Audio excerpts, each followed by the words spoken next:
ന്യൂസില് മൊത്തം യുദ്ധത്തിനെ കുറിച്ചാണല്ലോ. യെസ്, ഈ യുദ്ധം കാരണം കുറെ പ്രൈസ് ഒക്കെ കൂടിയെന്നാണല്ലോ.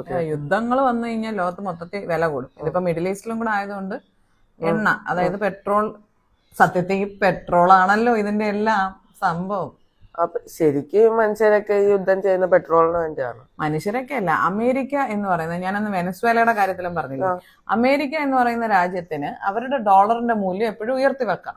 അതിന് എപ്പോഴും പെട്രോളിയം ഉൽപ്പന്നങ്ങൾ വിൽപ്പന നടത്തേണ്ടത് ഡോളറിലായിരിക്കണം എന്നാണ് അമേരിക്കയുടെ ഇത്. മിഡിൽ ഈസ്റ്റിലെ ബാക്കി അറബ് കൺട്രീസ് എന്ന് പറയുന്ന സ്ഥലങ്ങളെല്ലാം അങ്ങനെയാണ് ചെയ്യുന്നത്.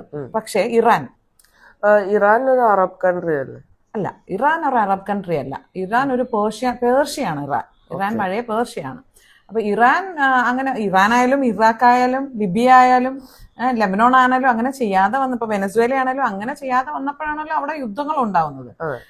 അപ്പോൾ അവരെന്ത് ചെയ്ത, അവരിപ്പോ ഇന്ത്യക്ക് ഇറാനിൽ നിന്ന് പെട്രോൾ വാങ്ങിക്കണമെങ്കിൽ റുപ്പീസിൽ വാങ്ങിക്കാം, ചൈനയ്ക്ക് വാങ്ങിക്കണമെങ്കിൽ ചൈനയുടെ കറൻസിയിൽ വാങ്ങിക്കാം. അങ്ങനെ വന്നപ്പോൾ അമേരിക്കൻ ഡോളറിന് ഒരു പ്രശ്നമുള്ളപ്പോൾ അമേരിക്കക്കാർക്ക് പ്രശ്നം ഉണ്ടാവും. അമേരിക്ക ആരെയാണ് എപ്പോഴും കൂട്ടുപിടിക്കുന്നത്? ഇസ്രായേലിനെ നമ്മൾ പറയുന്നത് തന്നെ അമേരിക്കയുടെ ആയുധപുര എന്നാണ്. പക്ഷേ വെറുതെ പോയി അങ്ങ് യുദ്ധം ചെയ്യാൻ പറ്റില്ലല്ലോ, പെട്രോൾ താന്നും പറഞ്ഞു. അവരൊരു റീസൺ കണ്ടുപിടിക്കും. ആ റീസൺ എപ്പോഴും എന്തായിരിക്കും? ഇപ്പൊ ഇറാഖിന്റെ കാര്യത്തിലായാലും ആണവ ആയുധം, അതായത് ന്യൂക്ലിയർ വെപ്പൺ അത് അവരുണ്ടാക്കുന്നു എന്ന് പറഞ്ഞ് അവരെ പരിശോധിക്ക് റെയ്ഡിനൊക്കെ വരുന്നെന്ന് പറയുന്നതല്ല, പരിശോധിക്കാൻ ചെല്ലുന്ന പോലെയാണ് യുദ്ധങ്ങൾ സ്റ്റാർട്ട് ചെയ്യുന്നത്. സത്യത്തിൽ ആരുടെ കയ്യില ശരിക്കും ആണവായുധമുള്ളത്? ഈ അമേരിക്കയുടെയും ഈ ഇസ്രായേലിന്റെ കയ്യിലുള്ളവരാണ് മറ്റവരുണ്ടാക്കുന്നുണ്ടാകാം എന്ന് പറഞ്ഞിട്ട് പരിശോധിക്കുന്നത്. അങ്ങനെ ഇറാഖിനെ തകർത്തതും അങ്ങനെ ഇപ്പൊ തന്നെ ആ ഏരിയയിലുള്ള 6 രാജ്യങ്ങളെ ഇവർ തകർത്ത് കഴിഞ്ഞു. ഈ തകർത്ത് കഴിയുമ്പോൾ ഏറ്റവും കൂടുതൽ പറ്റുന്ന എന്താ? ഒന്ന്, മരണങ്ങൾ സംഭവിക്കും, കെട്ടിടങ്ങൾ നശിക്കും, സാമ്പത്തികം തകരും. ഇതൊന്നും കൂടാതെ വേറൊരു കാര്യം കൂടെ സംഭവിക്കും. ഇവര് പോയി കഴിയുമ്പോൾ, ഇവര് ആവശ്യമുള്ളതൊക്കെ എടുത്തു കഴിഞ്ഞ് ഇവിടെ അവിടെ നിന്ന് സ്ഥലം വിടുമ്പോൾ ഇവിടെ തീവ്രവാദം വളരും. അല്ലെങ്കിൽ അവരൊക്കെ തമ്മിലുള്ള ക്ലാഷുകൾ കൂടി ആ രാജ്യങ്ങൾ എന്തായാലും നശിച്ചു പോകുന്നു. ഏതാണ്ട് ഇറാഖ് ആയാലും ലെബനോൺ ആയാലും സിറിയ ആയാലും ഒക്കെ നശിച്ചു പോകുന്നതിനൊപ്പം തന്നെ തുല്യമായി തന്നെ അഫ്ഗാനിസ്ഥാൻ, അത് പറയാൻ പറഞ്ഞു, എന്നിട്ട് അവിടുത്തെ ഒരു കാട്ടാള നിയമങ്ങളൊക്കെ വരികയൊക്കെ ചെയ്യും. ഇപ്പൊ ഇവിടെയും അതൊക്കെ തന്നെയാണ് സംഭവിക്കാൻ പോകുന്നത്. എപ്സ്റ്റൈൻ ഫയൽസ് എന്ന് പറയുന്ന ഒരു സംഭവം പൊങ്ങി വന്നതാണ് ഇപ്പോഴത്തെ യുദ്ധത്തിന്റെ ഒരു കാര്യം. അതിനകത്ത് അമേരിക്കൻ പ്രസിഡന്റിന്റെ പേരുണ്ട്, അങ്ങനെ പലരുടെയും പേരുണ്ട്. അപ്പൊ അതൊക്കെ ഒന്ന് മുങ്ങിപ്പോണം.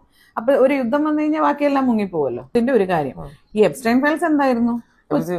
കൊച്ചു കുട്ടികളെ, അതായത് പെൺകുട്ടി ആൺകുട്ടികളെയൊക്കെ സെക്ഷലി ഹറാസ് ചെയ്യുകയും അവരെ കൊന്നു തിന്നുകയും ചെയ്ത സാധനമാണ്. എന്നിട്ടാണ് ഇറാനിലെ സ്ത്രീകളുടെ സ്വാതന്ത്ര്യത്തിന് വേണ്ടി ഇതേ ആൾക്കാർ പോകുന്നത്. ഇതും പോട്ടെ, ഇനിയിപ്പോ ഇറാനിൽ ആദ്യം തന്നെ യുദ്ധം തുടങ്ങിയ സമയത്ത് തന്നെ ഏകദേശം 185ഓളം കുഞ്ഞുങ്ങൾ സ്കൂളിനാണ് ബോംബിട്ടത്. ഇന്റർനാഷണൽ വാർ ട്രീറ്റിയൊക്കെ അനുസരിച്ച് സ്കൂളുകൾക്ക് ബോംബിടാൻ പാടില്ല യുദ്ധത്തിൽ. എന്നിട്ട് അതാണ് കൊന്നത്. തിരിച്ച് ഇറാനായിരുന്നു അമേരിക്കയിൽ ഒരു ബോംബിട്ട് കുറച്ചുപേര് മരിച്ചെങ്കിൽ അതിനെ എന്ത് വിളിക്കും? ടെററിസം എന്ന് വിളിക്കും, അല്ലെ? തീവ്രവാദം എന്ന് പറയും. അമേരിക്ക കൊല്ലുമ്പോ അത് വാർ എന്ന് വിളിക്കും. ഇത് നമ്മുടെ ലോകത്തിന്റെ ഇരട്ടത്താപ്പാണ്. ഇറാന്റെ ഹെഡ് മരിച്ചിട്ട് കുറെ പേര് ആഘോഷിച്ചല്ലോ. കുറച്ചുപേർ ആഘോഷിക്കുന്നുണ്ടാവും. എല്ലാ രാജ്യങ്ങൾക്കും അവരുടേതായ ആഭ്യന്തരം, ഇന്റേണൽ ആയിട്ടുള്ള പ്രോബ്ലംസ് ഉണ്ടാവും.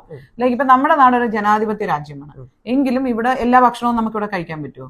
ചില സ്ഥലങ്ങളിൽ ബാനൊക്കെ ഉണ്ട്. ഇപ്പൊ ബീഫ് ബാനൊക്കെ ഇല്ലേ? അതുപോലെ തന്നെ നമ്മൾ വീഡിയോസ് കാണുന്നില്ല, ആദിവാസി യുവതികളെ അടിക്കുന്നു. അല്ലെങ്കിൽ ഇവിടെ ചില ഭാഗങ്ങളിൽ ഇപ്പോഴും അൺടച്ചബിലിറ്റി ഒക്കെ ഉണ്ട്. അതുപോലെ തന്നെ മുസ്ലിങ്ങളെ അടിച്ചിട്ട് ജയ് ശ്രീറാം പറയുന്നു. ഇതൊക്കെ നമ്മുടെ ആഭ്യന്തര പ്രശ്നങ്ങളാണ്. അതിന്റെ അർത്ഥം ഇവിടെ ഉള്ളവരെല്ലാവരും അങ്ങനെയാണെന്നാണോ? ഒരിക്കലുമല്ല. അതൊക്കെ ഒരു ചെറിയ ആൾക്കാരാണ് അങ്ങനെ ചെയ്യുന്നത്. അതേപോലെ തന്നെ പല രാജ്യങ്ങളിലും പല പ്രശ്നങ്ങളും ഉണ്ടാവും. പക്ഷെ അതിന് പുറത്തുനിന്ന് ഒരാൾ വന്നിട്ട് കയ്യേറി റെഡിയാക്കാൻ പറ്റും? അതൊരിക്കലും ചെയ്യാൻ പാടില്ല. അതാണ് ഇവിടെ അമേരിക്ക എല്ലായിടത്തും ചെയ്തുകൊണ്ടിരിക്കുന്നത്, അവർ എന്ത് റീസൺ പറഞ്ഞാലും. പിന്നെ ഞാനൊരു കാര്യം ചെയ്യട്ടെ, ഈ ഖുമൈനി മരിച്ചപ്പോ അയാൾ ഭയങ്കര ക്രൂരനാണെന്ന് പറഞ്ഞിട്ട് അവിടെ ഉള്ളവർ ആഘോഷിക്കുന്നു എന്ന് പറയുന്നില്ലേ? ഇപ്പൊ കുറെ അമേരിക്കൻ പിന്നെ ഇൻഫ്ലുവൻസേഴ്സ് ഒക്കെ വന്നിട്ട് പറയുന്നുണ്ട് അവർക്ക് കാശ് കൊടുത്ത് പറയിച്ചതാണ്. അത് ഇറാനിയൻസ് അല്ല ആഘോഷിച്ചെന്ന് പറയുന്നവരുണ്ട്. ഒരു പക്ഷേ ഇതെല്ലാം തെറ്റാണെങ്കിലും ആഘോഷിച്ച ഇറാനികളും കാണും. ഇത് പറയുമ്പോൾ നമ്മുടെ നാട്ടിലെ നമുക്ക് ഏറ്റവും പ്രിയപ്പെട്ട നേതാവാര മഹാത്മാഗാന്ധി. നമുക്ക് സ്വാതന്ത്ര്യം നേടിത്തന്ന മഹാത്മാഗാന്ധിയെ കൊന്നത് പാകിസ്ഥാൻകാരനോ അഫ്ഗാനിസ്ഥാൻകാരനോ ഒരു തീവ്രവാദിയോ അല്ല, ഇന്ത്യക്കാരനാണ്, അല്ലേ? ഒരു പക്ഷെ അതും ആഘോഷിക്കപ്പെട്ടിട്ടുണ്ടാവാം. നമുക്കതങ്ങനെ ചിന്തിക്കാൻ പറ്റില്ല, മഹാത്മാഗാന്ധിയെ കൊന്നത് ആഘോഷിക്കുകയോ. പക്ഷെ അന്ന് സോഷ്യൽ മീഡിയയും കാര്യങ്ങളൊന്നും ഇല്ലാത്തതുകൊണ്ട് പുറത്തു വന്നില്ല. കൊന്നതൊരു ഇന്ത്യക്കാരനാണല്ലോ, വെടിവെച്ച് കൊല്ലുകയാണല്ലോ ഉണ്ടായത്. നമ്മുടെ പ്രധാനമന്ത്രി ഇന്ദിരാഗാന്ധിയെ കൊന്നതും ഒരു ഇന്ത്യക്കാരനാണ്. അപ്പോൾ രാജ്യങ്ങളിൽ അങ്ങനെ പലർക്കും പല അഭിപ്രായ വ്യത്യാസങ്ങളും നേതാക്കന്മാരോട് ഉണ്ടാകാം. പക്ഷെ മറ്റൊരു രാജ്യത്തിന് അതിനകത്ത് ഒരു കാര്യമില്ല. അത് അമേരിക്ക ആയാലും ഇനി ആരായാലും.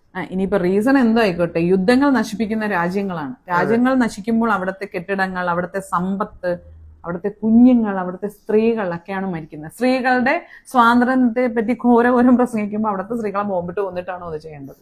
ഒരിക്കലും അല്ല. അപ്പം ഒരു രാജ്യത്തിന്റെ ആഭ്യന്തര കാര്യങ്ങൾ മറ്റൊരു രാജ്യം ഇടപെട്ടാൽ അവിടെ യുദ്ധം ഉണ്ടാകും.